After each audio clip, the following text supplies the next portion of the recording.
আসসালামু আলাইকুম সবাইকে। আশা করছি তোমরা অনেক অনেক বেশি ভালো আছো। আজকে আমরা অর্থনীতি প্রথম পত্রের এমসিকিউ কোয়েশ্চেন সলভ, সেটি হচ্ছে ঢাকা বোর্ড 2023, বিশেষ করে শর্ট সিলেবাসের যে বছরগুলো 2021, 22, 23, এই বছরগুলো যদি তুমি একটু ভালো মতো প্র্যাকটিস করো এবং বিগত সালের প্রশ্নগুলো যদি তুমি সলভ করো, আমি আশা রাখবো এই বছর এবং সামনের বছর যারা তোমার হচ্ছে এইচএসসি পরীক্ষা দিবা, আলিম পরীক্ষা দিবা, আশা করছি সর্বোচ্চ নাম্বার তুমি এই অংশ থেকে কমন পাবা। সো আমরা কথা না বাড়াই, আমরা বিগত সালের কোয়েশ্চেনগুলো সলভ করি। আজকে কিন্তু আমরা ঢাকা বোর্ড 2023 এর এমসিকিউ 30টি এমসিকিউ কোয়েশ্চেন একেবারে ব্যাখ্যা করে করে সলভ করব। প্রথমে আমরা যে এমসিকিউ দেখব, তোমার দায়িত্ব থাকবে জাস্ট শুধু আমার দিকে দেখা এবং হচ্ছে প্রতিটা বিষয় বোঝা, কোনো কিছু করার দরকার নেই, জাস্ট বুঝে বুঝে। আর যদি পারো যে কমেন্টে তুমি হচ্ছে অ্যান্সারগুলো বলে দিবা, যদি তোমার পক্ষে সম্ভব হয় এই অ্যান্সারগুলো যদি তোমার জানা থাকে, সঠিক উত্তর তুমি কমেন্টে আমাদেরকে জানাতে পারো। দেখো প্রথমে যেটা দেওয়া আছে সেটা হচ্ছে আয়তন বা পরিধির ভিত্তিতে বাজার কত প্রকার। তাহলে আমরা জানি হচ্ছে আয়তন বা পরিধির ভিত্তিতে হচ্ছে বাজার হচ্ছে তিন ধরনের, ওই যে স্থানীয় বাজার, জাতীয় বাজার, আন্তর্জাতিক বাজার। তাহলে আয়তনের ভিত্তিতে কয় ধরনের? তিন ধরনের। এক্ষেত্রে একটা জিনিস মাথায় রাখতে পারো, সময়ের ভিত্তিতে বললে চার ধরনের, প্রতিযোগিতার ভিত্তিতে বললে দুই ধরনের। আচ্ছা, কোন বাজারে ফার্মকে দাম গ্রহীতা হিসেবে বিবেচনা করা হয়? আমরা জানি সেটা হচ্ছে পূর্ণ প্রতিযোগিতামূলক বাজারে দাম গ্রহীতা হিসেবে বিবেচনা করা হয়, কারণ পূর্ণ প্রতিযোগিতামূলক বাজারে চাহিদা এবং যোগানের ভিত্তিতে যে দাম নির্ধারিত হয় সে দাম সবসময় কি থাকে? স্থির থাকে। আবার এটা হচ্ছে দাম গ্রহীতা বললে পূর্ণ প্রতিযোগিতা, আর দাম প্রণেতা বললে সেটা হচ্ছে একচেটিয়া। তাহলে দাম গ্রহীতা বললে পূর্ণ প্রতিযোগিতা, দাম প্রণেতা বললে একচেটিয়া। আচ্ছা, এরপর হচ্ছে তিন নাম্বার, পূর্ণ প্রতিযোগিতামূলক বাজারের ক্ষেত্রে কোনটি সত্য? তার মানে এটি একটু তোমাকে অ্যানালাইসিস করতে হবে। পূর্ণ প্রতিযোগিতামূলক বাজারের ক্ষেত্রে কোনটি সত্য? এই তিনটা কিন্তু বাজারের কোয়েশ্চেন। দেখো, পূর্ণ প্রতিযোগিতামূলক বাজারের ক্ষেত্রে কোনটি সত্য? আমরা জানি পূর্ণ প্রতিযোগিতামূলক বাজারে ভূমি অক্ষে হচ্ছে পি সমান এআর সমান এমআর হয়, এটা হচ্ছে পূর্ণ প্রতিযোগিতামূলক বাজারে। আচ্ছা, এরপর নিচ থেকে সেট করে উপরে উঠে, তার নাম হচ্ছে এমসি। আর যেই বিন্দুতে সেট করে সেটা হচ্ছে ভারসাম্য এই বিন্দু, আর নিচে নেমে আসো এই এতটুকু। আচ্ছা, এটা কিন্তু চিত্র আমরা জানি পি সমান এমআর, তার মানে এখানে পি সমান এমআর, তাহলে একটাই আছে দেখো পি সমান এমআর, তার মানে পি সমান এমআর, এই কথাটা সত্য, তার মানে এক নম্বরটা ঠিক আছে। দুই নাম্বার এ আর সমান এমআর, এটাও ঠিক আছে, দুই নাম্বার সঠিক আছে। পি বড় হয় এমসির তুলনায়, না এখানে তো এমসিও সমান। দেখো যেই বিন্দুতে সবাই সেট করে সেখানে সবাই সমান, তার মানে এই বিন্দুতে এমসি সমান পি সমান এ আর সমান এমআর, তার মানে সবাই সমান, তার মানে পি বড় হতে পারবে না। তাহলে অ্যান্সার হচ্ছে কি? অ্যান্সার হচ্ছে 1, 2। অ্যান্সার হচ্ছে কি? 1, 2। তাহলে 3-এর অ্যান্সার হচ্ছে 1। আশা করি এই বিষয়টা তোমরা সবাই বুঝতে পেরেছো। আমি এরপরে চলে যাচ্ছি। দেখো, এগুলো কিন্তু উদ্দীপক দেওয়া, তার মানে একটু মনোযোগ দিয়ে করতে হবে। উদ্দীপকের নিচে উদ্দীপকের আলোকে 4 এবং 5 নং প্রশ্নের উত্তর দাও। ফার্মটির মোট আয় কত টাকা? আচ্ছা, এটার আয় কত টাকা? দেখো, সারা জীবনের জন্য আয় শব্দটা বললে তোমাকে তাকাতে হবে এআর এর দিকে। আয় শব্দটা বললে এআর এর দিকে তাকাতে হবে। দেখো এখানে এআর কোথায় আছে? এই দেখো এআর হচ্ছে এই জায়গায়। এখন এখানে কোন বিন্দু? এই বিন্দু। তাহলে এই বিন্দুতে দাম কত? দাম হচ্ছে 10। আবার অন্যদিকে হচ্ছে উৎপাদনের পরিমাণ বা বিক্রয়ের পরিমাণ কত? 20। তাহলে 10 এবং 20 দুইটা যদি গুণ করে দাও তাহলে কত হবে? 200। তাহলে 200 কোথায় আছে? এখানে, এই যে এটার। তাহলে 4-এর অ্যান্সার কত হবে? 2। বিষয়টা আরেকবার বলি, যখন ফার্মটির মোট আয় বলবে তখন তোমাকে তাকাতে হবে এআর এর দিকে, আর মোট ব্যয় বললে তখন তাকাতে হবে এসি এর দিকে। তাহলে আয় বললে এআর, ব্যয় বললে এসি। আশা করি তোমরা সহজেই বিষয়টা বুঝতে পারবা। এগুলো যদি সম্ভব হয় আমি কিন্তু চাইলে আসলে ওভাবে সময় নিয়ে করতে পারবো না, কারণ 30টা এমসিকিউ আমি 30 মিনিট সময় নেব না, যত অল্প সময়ের মধ্যে অ্যানালাইসিস করা যায়। এরপর হচ্ছে ফার্মটি কোন অবস্থায় উৎপাদন করছে? সর্বনিম্ন গড় ব্যয় অবস্থায়। আমি কিন্তু প্রশ্নগুলো পড়ছি, দেখো সর্বনিম্ন গড় ব্যয় অবস্থায়, স্বল্পকালে লোকসান অবস্থায়। তাহলে একটু মনোযোগ দিয়ে আমরা দেখি, চলে আসি তো দেখি এখানে যেটা বলেছে, প্রথমে বলেছে সর্বনিম্ন গড় ব্যয় অবস্থায়। দেখো সর্বনিম্ন গড় ব্যয় অবস্থায়, দেখো এটা হচ্ছে এসি রেখা। এটা কি রেখা? এসি রেখা। এখন এই এসি রেখার এই বিন্দু, এই দেখো এটা হচ্ছে এসি রেখার বিন্দু। তাহলে এটা মনে করো, আমি ধরে নিলাম, মনে করি এটা হচ্ছে এফ বিন্দু। তাহলে এই বিন্দু এসি রেখার সর্বনিম্ন বিন্দু না? এই এসি রেখার মধ্যে এটা কিন্তু সর্বনিম্ন। অনেকে বলবে স্যার কেন, এটাও তো সর্বনিম্ন দেখাচ্ছে। হ্যাঁ, এটা যে কথা, এটা কিন্তু কাছাকাছি, এটা হচ্ছে সর্বনিম্ন বিন্দু, তার মানে 1 নাম্বারটা সঠিক। আচ্ছা, 1 নাম্বারটা সঠিক। 2 নাম্বার বলেছে, 2 নাম্বার কি বলেছে?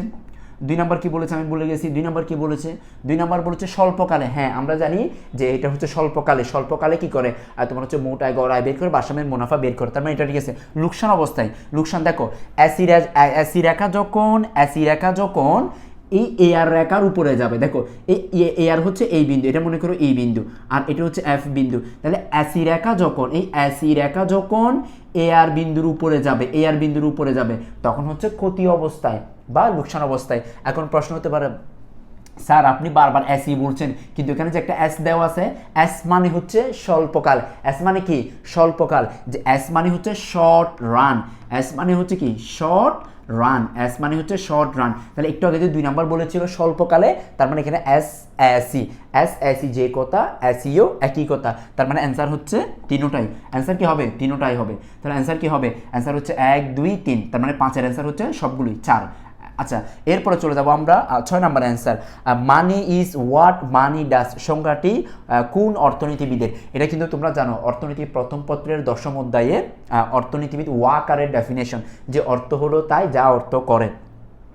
মুদ্রার মূল্য প্রধানত নির্মে কোনটির উপর নির্ভরশীল, মানে মুদ্রার মূল্য নির্ভর করে, এখানে সবগুলোর উপর নির্ভর করতে পারে কিন্তু সবচেয়ে বেশি নির্ভরশীল বলেছে, তার মানে প্রধানত সেটা হচ্ছে দামের স্তরের উপর।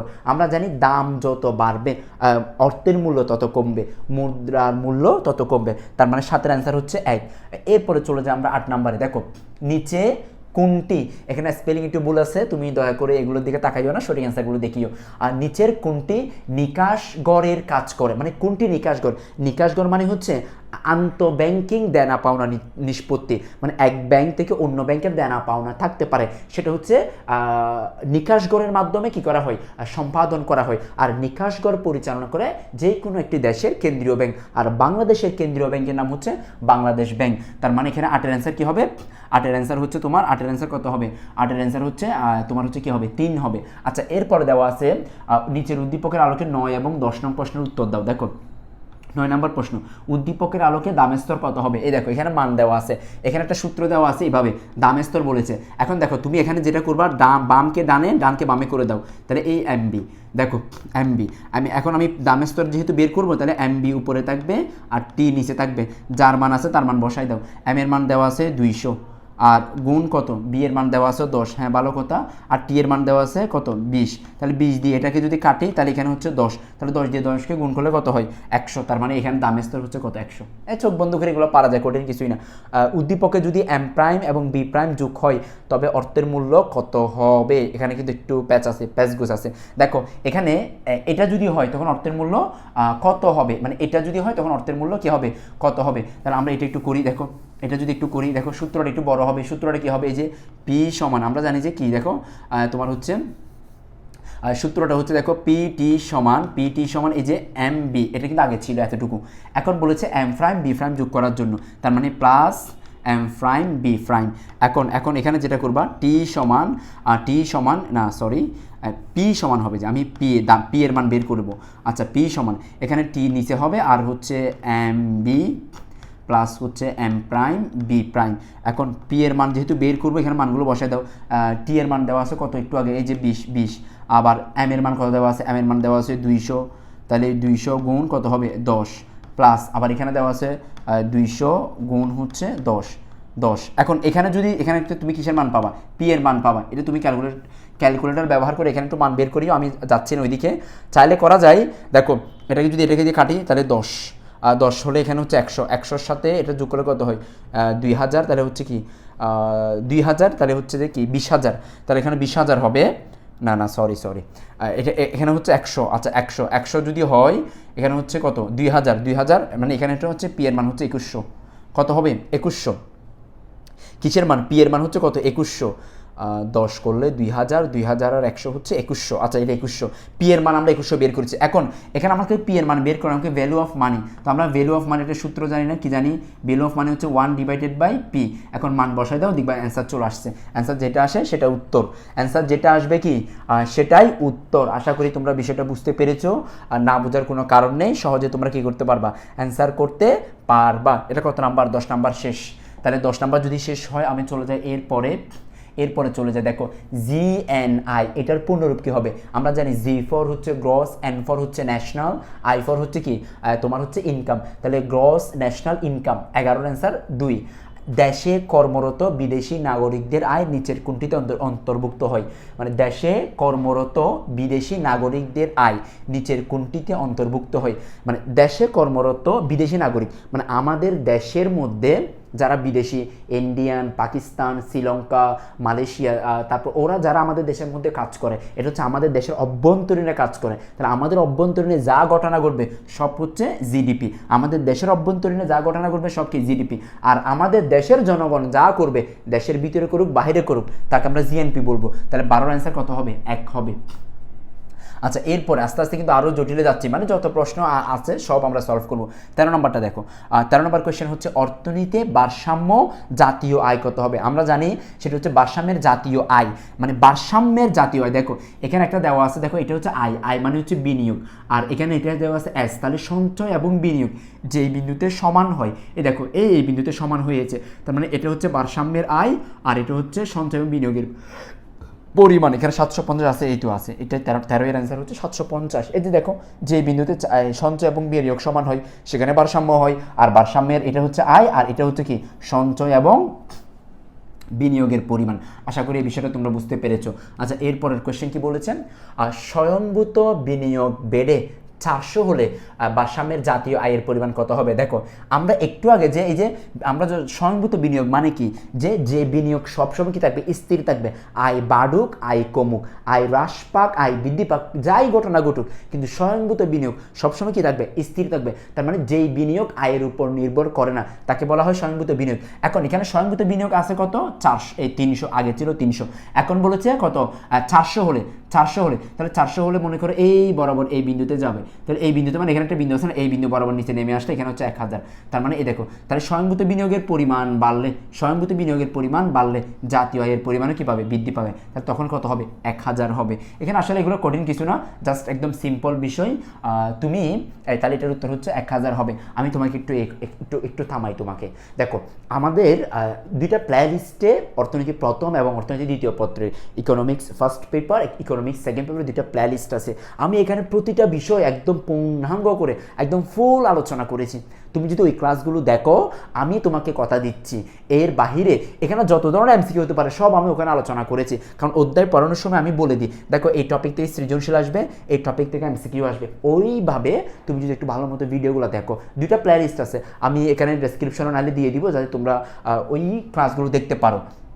আচ্ছা, মোট জাতীয় আয় গণনার ক্ষেত্রে হস্তান্তর পাওনা বাদ দিতে হয়। হস্তান্তর পাওনা মানে মনে আছে ওই যে বিভিন্ন ভাতা আছে না, হস্তান্তর পাওনা, বয়স্ক ভাতা, পুরুষ ভাতা, নারী ভাতা, বিধবা ভাতা, বেকার ভাতা, এই ভাতা সেই ভাতা, সব ভাতা আর কি। আচ্ছা, চূড়ান্ত দ্রব্যের মূল্য যোগ করতে হয়, হ্যাঁ একদম সর্বশেষ যেই দ্রব্য সেই দ্রব্যের মূল্য যোগ করতে হয়। মূলধনের অবশ্যই বিয়োগ করতে হয়, হ্যাঁ সিসিএ অথবা ডিসি বাদ দিতে হয়। তার মানে 15 অ্যান্সার হচ্ছে 3টা 1 2 3।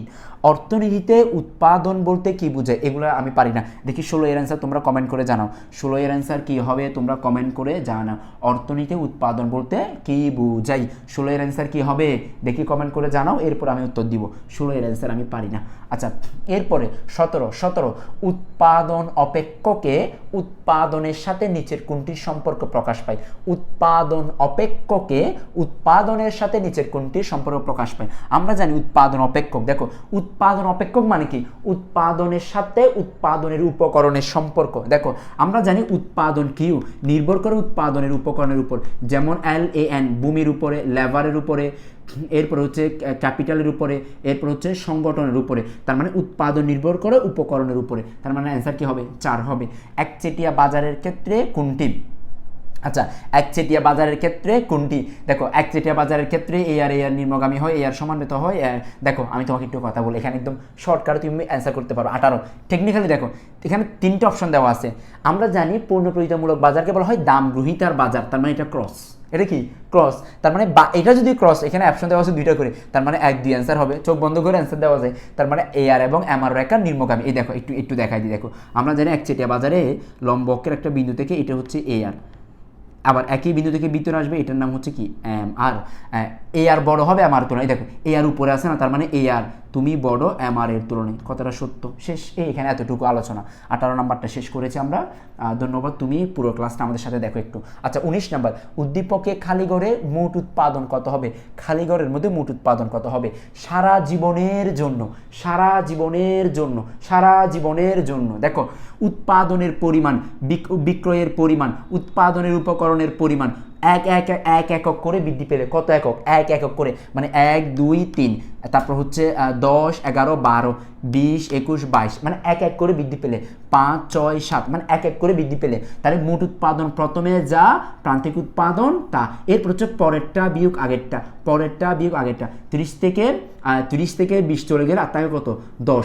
এখন এইটা থেকে এটা বিয়োগ করো, এটা থেকে এটা বিয়োগ করলে কত পাবা? এইটা পাবা। তার মানে 30, এই মান থেকে, এই খালি ঘরে যে মানটা আছে এই মান থেকে 30 বিয়োগ করো, তাহলে 5 হবে। তার মানে এখানে অবশ্যই 35 হবে। তাহলে 35 থেকে 5 বিয়োগ করলে কত হবে? 5 হবে। এখানে 35 আছে, এই যে আছে। এখন এইভাবে তুমি না করে তুমি আরেকটা কাজ করতে পারো। দেখো সেটা কি জানো? একটু মনোযোগ দাও। দেখো বিক্রয়ের পরিমাণ যখন এক এক করে বৃদ্ধি পাবে, শ্রম উপকরণের পরিমাণ যখন এক এক করে বৃদ্ধি পাবে, তখন মোট উৎপাদন যা প্রান্তিক উৎপাদন তা। এরপরে দেখো, এরপরে মোট উৎপাদন পাওয়ার জন্য প্রথমে মোট উৎপাদনের সাথে এই প্রান্তিকটা যোগ করে দিবা। তাহলে দেখো 20-এর সাথে 10 যোগ করলে 30, আবার 30-এর সাথে 5 যোগ করে দিলে 35। শর্টকাটে মারা দিতে পারবা। শেষ 2 নাম্বার, উদ্দীপক অনুযায়ী গড় উৎপাদন স্থির থাকে। গড় উৎপাদন স্থির কেমনে থাকে আমি তো জানি না। না গড় উৎপাদন স্থির থাকবে না তো। দেখো এই দেখো গড় কেমনে পাবা? AR কেমনে পাবা? AR গড় উৎপাদন বলেছে না, সরি AP কেমনে পাবা? AP 30কে এই দেখো উৎপাদনের পরিমাণ, মোট উৎপাদনকে উৎপাদন উপকরণ দিয়ে ভাগ। তাহলে 20কে 1 দিয়ে ভাগ করলে 20, 30কে 1 দিয়ে ভাগ করলে 15, এরপর এটাকে 35কে ভাগ করলে এটা হচ্ছে 7। তার মানে এটা স্থির না তো। গড় উৎপাদন কি না? স্থির না। মানে এটার সূত্রটা কি দেখো, TP ডিভাইডেড বাই Q। তার মানে মোট উৎপাদনকে উৎপাদনের পরিমাণ দিয়ে ভাগ করলে যেটা পাওয়া যায় সেটা হচ্ছে গড় উৎপাদন। তো গড় উৎপাদন তো স্থির না, স্থির থাকে বলছি, স্থির না। তার মানে মোট উৎপাদন কমার সমান হারে বৃদ্ধি পায়। হ্যাঁ, মোট উৎপাদন দেখো প্রথমে 20-এর দ্বিগুণ কত হয়? 40 না হয়ে এর চেয়ে যদি কম হয়, যেমন এখানে 30 হয়েছে, তার মানে দ্বিগুণের চেয়ে কম, মানে 20-এর চেয়ে বেশি, দ্বিগুণের চেয়ে কম। কথাটা একটু মাথায় রাখো। সারা জীবনের জন্য দেখো, সারা জীবনের জন্য দেখো টিপি মানে হচ্ছে এই মোট উৎপাদন। এটা টিপি না হয়ে টি দিয়ে যে কোনো কিছু হতে পারে, TR হতে পারে, TC হতে পারে। প্রথমে মনে করি এখানে দেওয়া আছে কত? প্রথমে দেওয়া আছে হচ্ছে তোমার 20। দেখো 20-এর দ্বিগুণ কত? 40 না হয়ে যদি মনে করো তোমার 39 হয়, 25 হয়, 30 হয়, এটাকে বলা হচ্ছে, এখানে দেওয়া আছে 30, তার মানে এটাকে বলা হয় ক্রমহ্রাসমান হারে বৃদ্ধি। প্রথমে দেওয়া আছে 20, এখন 20-এর দ্বিগুণ কত? 40 না হয়ে যদি 40-এর চেয়ে বেশি হয়, মনে করো 45, এটাকে বলা হয় ক্রমবর্ধমান হারে বৃদ্ধি। প্রথমে দেওয়া আছে মনে করো 20, প্রথমে কত? 20, এখন 20-এর দ্বিগুণ কত? তোমার হচ্ছে 40, যদি বরাবর 40 হয়, এটাকে বলা হচ্ছে স্থির বা সমানুপাতিক, তোমার হচ্ছে কি, মানে স্থির বা সমানুপাতিক হারে বৃদ্ধি। তার মানে দ্বিগুণের চেয়ে কম হলে ক্রমহ্রাসমান, দ্বিগুণের চেয়ে বেশি হলে ক্রমবর্ধমান, বরাবর দ্বিগুণ হলে স্থির, দ্বিগুণের চেয়ে কম হলে ক্রমহ্রাসমান, দ্বিগুণের চেয়ে বেশি হলে ক্রমবর্ধমান, বরাবর দ্বিগুণ হলে স্থির। আরটা হচ্ছে দেখো, এটা হচ্ছে টিপি দিয়ে চিন্তা করা, আর টিপি বাদ দিয়ে তুমি চাইলে এমপি দিয়েও চিন্তা করতে পারবে। এমপি হতে পারে, MC হতে পারে, MR হতে পারে। কমলে ক্রমহ্রাসমান, বাড়লে ক্রমবর্ধমান, স্থির থাকলে তখন স্থির বলবো। দেখো 20 এরপর 10 এরপর 5, তার মানে কমে যাচ্ছে, কমে গেলে ক্রমহ্রাসমান, বেড়ে গেলে ক্রমবর্ধমান, আর স্থির থাকলে স্থির। তার মানে এখানে 2 অ্যান্সার সঠিক। প্রান্তিক উৎপাদন ক্রমহ্রাসমান হারে হ্রাস পায়, এই যে ক্রমহ্রাসমান হারে হ্রাস পায়, তার মানে 2 3 অ্যান্সার সঠিক। তাহলে 2 3 কই? এই যে 2 3 অ্যান্সার হচ্ছে কত? 20-এর অ্যান্সার হচ্ছে কত? 2 3। আশা করি বিষয়টা তোমরা বুঝতে পেরেছো। আমরা কিন্তু আস্তে আস্তে আগাচ্ছি। চাহিদার শর্ত কয়টি? 21 নাম্বার। এটা আমি পারি না, এটা তোমরা আমাকে অ্যান্সার দিবা। ভূমি অক্ষে সমান্তরাল রেখার ঢাল কত হয়? দেখো এই রেখার ঢাল নিয়ে কথা আসলে আমি অনেকবার বলি, এখান থেকে একটা প্রশ্ন আসবে, রেখার ঢাল। দেখো লম্ব অক্ষ, ভূমি অক্ষ, লম্ব অক্ষ, ভূমি অক্ষ। এই 21 নাম্বারটা তোমরা আমাকে অ্যান্সার বলো না কমেন্টে, সব আমি কেন বলবো? দেখো সারা জীবনের জন্য দেখো বাম থেকে ডানে নিম্নগামী রেখার ঢাল হবে ঋণাত্মক, মানে মাইনাস। বাম থেকে ডানে ঊর্ধ্বগামী রেখার ঢাল হবে ধনাত্মক। যদি ভূমি অক্ষের সমান্তরাল হয় ঢাল হবে 0, যদি লম্ব অক্ষের সমান্তরাল হয় ঢাল হয় অসীম।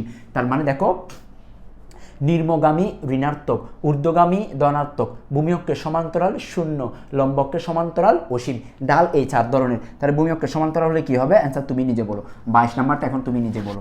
একটি মোবাইল সেট এবং একটি মোবাইল সিম এর মধ্যে সম্পর্ক কি? দেখো না, মোবাইল সেটের সাথে মোবাইল সেটের সাথে কি দরকার হয়, তোমার হচ্ছে সিম কার্ড দরকার হয়। তার মানে কাছাকাছি, পরিপূরক হবে, সহযোগী, তার মানে এটা পরিপূরক হবে। মনে করো এই যে প্যান, এই প্যানের সাথে এই ক্যাপটা, এটা হচ্ছে দেখতে সুন্দর দেখাচ্ছে, নাহলে বিশ্রী দেখায় না, বিশ্রী দেখায়, উলঙ্গ দেখায়, বিশ্রী দেখায়। তার মানে এই তোমার হচ্ছে এটা পরিপূরক, এটা সহযোগী। তাহলে মোবাইল ফোনের সাথে সিম কার্ড হচ্ছে সহযোগী সারা জীবনের জন্য। যেটা সহযোগী, যেটা কাছাকাছি, যেটা কাজে সহযোগিতা করে, সেটা হচ্ছে পরিপূরক। আর একটার বিপরীত আরেকটা হলে, যেমন যেমন যেমন এই আমার এটা একটা মোবাইল ফোন, আর একটা মোবাইল ফোন হচ্ছে এখন তোমার হচ্ছে আইফোন, আর একটা মোবাইল ফোন আমার কাছে আছে। তাহলে এইটা হচ্ছে একটার পরিবর্তে আরেকটা, এটা কিন্তু সহযোগী না। আমি একটা মোবাইল হাতে নিলে আরেকটা কিন্তু আমি নিই না, তাহলে একটার পরিবর্তে কি আরেকটা। আচ্ছা, এরপরে 24 এবং 25 নং প্রশ্নের উত্তর। আচ্ছা, 24 নম্বরটি একটু আমরা দেখি। দেখো, উপরের কত দামে যোগান শূন্য হয়? উপরের কত দামে কি হয়? যোগান শূন্য হয়। উপরের কত দামে যোগান শূন্য হবে? QS P. আচ্ছা, পি যোগান শূন্য হয়, কত দামে যোগান শূন্য হয়? তাহলে দেখো এখানে মানে এস এর মান, এই দেখো এখানে কিউএস দেওয়া আছে -5 প্লাস এখানে দেওয়া আছে পি। তাহলে পি এর মান কত ধরলে যোগ বিয়োগ হওয়ার পরে এটার মান কি আসবে? শূন্য আসবে। তাহলে তো এটা সহজ কাজ, -5, এটা 5 ধরো, তাহলে প্লাসের 5 থেকে মাইনাসের 5 চলে গেলে বাকি থাকবে শূন্য, তাহলে মানে এটা প্লাসের 5 হবে আর কি। 24-এর কত? 3। এগুলো আসলে ইজি কোয়েশ্চেন, এগুলো ইনশাল্লাহ তোমরা পারবা। আচ্ছা, উদ্দীপকের সমীকরণ থেকে অঙ্কিত রেখার আকৃতি কেমন হবে? এটা কি? এটা যোগান না? হ্যাঁ, দেখো যোগান। তাহলে যোগান রেখার আকৃতি কেমন হবে সেটা জিজ্ঞেস করছে। তাহলে যোগান রেখার আকৃতি হচ্ছে বাম থেকে ডানে ঊর্ধ্বগামী। বাম থেকে ডানে কি হয়? এই দেখো, আমরা জানি চাহিদা রেখা নিম্নগামী, আর যোগান রেখা বাম থেকে ডানে ঊর্ধ্বগামী। তাহলে বাম থেকে ডানে ঊর্ধ্বগামী আছে, এই যে বাম থেকে ডানে ঊর্ধ্বগামী। শেষ। অর্থনৈতিক সমস্যা সমাধানের কর্মপর্যায় কয়টি? আচ্ছা, অর্থনৈতিক সমস্যা সমাধানের কর্মপর্যায় হচ্ছে 4টি। এখন কি কি, এটা তোমার কাছে আমার প্রশ্ন, কমেন্ট করে আমাকে জানাও তো। অর্থনৈতিক সমস্যা সমাধানের কর্মপর্যায় কয়টি? 4টি, কিন্তু কি কি কমেন্ট করে আমাকে জানাও। আচ্ছা, সমাজে ধন বৈষম্য তৈরি হয়। ধন বৈষম্য তৈরি হয় কোন কোন অর্থ ব্যবস্থায়? দেখো, সম্পদের মালিকানা যখন ব্যক্তির হাতে থাকবে, যে অর্থ ব্যবস্থায়, সেখানে ধন বৈষম্য হবে। যেমন ধনতান্ত্রিক বা পুঁজিবাদীর মধ্যে আছে, মিশ্রর মধ্যে ব্যক্তি আছে, তার মানে অ্যান্সার হচ্ছে 1-3। অ্যান্সার 1-3 কোথায় আছে? এখানে, এখানে। তাহলে অ্যান্সার হচ্ছে 1-3। আশা করি এই বিষয়টাও তোমরা বুঝতে পেরেছো। চলে যাব হচ্ছে আমরা এরপরে 28 এবং 29। দেখো, 28 এবং 29 চিত্রভিত্তিক আলোচনা। যদি সমাজে শুধু এক্স দ্রব্যের প্রয়োজন হয়, যদি শুধু এক্স দ্রব্য মানে ওয়াই দ্রব্য দরকার নেই বলেছে, শুধু এক্স দ্রব্যের প্রয়োজন হয়, তবে উদ্দীপকের কোন বিন্দুতে উৎপাদন সিদ্ধান্ত গৃহীত হবে? উৎপাদন সিদ্ধান্ত কি হবে? গৃহীত হবে। এক্স দ্রব্য, তাহলে এক্স দ্রব্য হচ্ছে এই বিন্দু না, এখানে একটা বিন্দু, এই এক্স দ্রব্য না, এক্স দ্রব্যের প্রয়োজন হয় সমাজে শুধু এক্স দ্রব্য, তার মানে এখানে বি বিন্দু হবে আর কি। কারণ দেখো, দেখো এক্স দ্রব্য সর্বোচ্চ হচ্ছে এই বিন্দুতে, বি বিন্দুতে, এখানে সর্বোচ্চ। আবার ওয়াই দ্রব্য তখন এখানে 0, আর ওয়াই দ্রব্য যখন এই বিন্দুতে সর্বোচ্চ, এখানে, তখন এক্স দ্রব্য 0। এখন তোমার যদি মনে হয় যে এক্স দ্রব্য বেশি দরকার, তার মানে বি বিন্দুতে করবে, এই বি বিন্দু এখানে। আবার যদি মনে করো এই ওয়াই দ্রব্য বলতো, তখন এ বিন্দুতে হতো। আর এখানে হচ্ছে মানে যেটা প্রয়োজন হয় সেটা করতো আর কি। তাহলে এটাও ক্লিয়ার। আচ্ছা, এরপরে কি প্রশ্ন? আমি প্রশ্নের উপর ভিত্তি করে অ্যান্সার দিব। উদ্দীপককে ইউ বিন্দু কি নির্দেশ করে? ও আচ্ছা, ইউ। আচ্ছা, সারা জীবনের জন্য দেখো, সারা জীবনের জন্য একটু বলি। এই উৎপাদন সম্ভাবনা রেখা, এই রেখার বাইরে হলে এটাকে বলা হচ্ছে, এখানে যদি কোনো বিন্দু হয়, এখানে যদি কোনো বিন্দু হয়, এখানে যদি কোনো বিন্দু হয়, এগুলোকে বলা হচ্ছে অর্জনযোগ্য বা হচ্ছে অসম্ভব উৎপাদন বিন্দু। আর যদি এই রেখার মধ্যে হয়, যেমন এটা এ বিন্দু, এম বিন্দু, সি বিন্দু, এন বিন্দু, বি বিন্দু, এটাকে বলা হয় সর্বোচ্চ উৎপাদন বা পূর্ণনীয় বা সম্পদের দক্ষ ব্যবহার। আর ভিতরে হলে এটাকে বলা হয় অদক্ষ উৎপাদন বিন্দু। অদক্ষ মানে দক্ষ না, অদক্ষ মানে আমি করতে পারছি এখানে না করে ভিতরে করতেছি, তার মানে অদক্ষ, অদক্ষ, তারপর হচ্ছে বেকারত্ব, অপূর্ণ নিয়োগ বা হচ্ছে সম্পদের অপচয়, অথবা হতে পারে হচ্ছে তোমার হচ্ছে এটাকে বলা হচ্ছে উৎপাদন বিন্দু বা অর্জনযোগ্য বিন্দু বলা হয়, মানে ভিতরে হলে। এখন প্রশ্ন কি চেয়েছে? প্রশ্ন চেয়েছে ইউ বিন্দুর কি আকৃতি। আমি একটু দ্রুত আগাচ্ছি যাতে 30 টাইম থেকে দ্রুত সলভ করতে পারি। আচ্ছা, এরপরে উদ্দীপকে ইউ বিন্দু কি নির্দেশ করে? স্বল্প উৎপাদন উপকরণের অপূর্ণ ব্যবহার। স্বল্প উৎপাদন, আমি তো এক নাম্বারটা পরে এক নাম্বারটা আমার কাছে উত্তর মনে হচ্ছে, তার মানে উত্তর এটাই হবে মনে আছে। দেখি, শ্রম মূলধনের দক্ষ ব্যবহার না, দক্ষ হেন হবে, এটা বাদ। উপকরণের অপূর্ণ ব্যবহার, অধিক উৎপাদন হবে না, কম উৎপাদন হবে, যে পূর্ণনীয়ক অধিক উৎপাদন হবে না, তার মানে অ্যান্সার হচ্ছে এটা, স্বল্প উৎপাদন উপকরণের অপূর্ণ ব্যবহার। বাংলাদেশে কোন ধরনের অর্থ ব্যবস্থা বিদ্যমান? 30 নাম্বার শেষ। এখন কোনটা আমি পারি না, এখান থেকে তুমি 30 নাম্বার অ্যান্সার কী হবে আমাকে বলে দাও। সো আমি আশা রাখবো এই ক্লাসগুলো যদি তোমাদের ভালো লাগে, অবশ্যই বন্ধুদেরকে একটু শেয়ার করিও। তোমাদের সকল ক্লাস আমাদের ইউটিউব চ্যানেলে সবগুলো ক্লাস আমরা দিয়ে দিয়েছি। এখন তুমি এই ক্লাসগুলো একটু বন্ধুদেরকে অবশ্যই শেয়ার করিও। ধন্যবাদ সবাইকে আমাদের সাথে থাকার জন্য। আসসালামু আলাইকুম।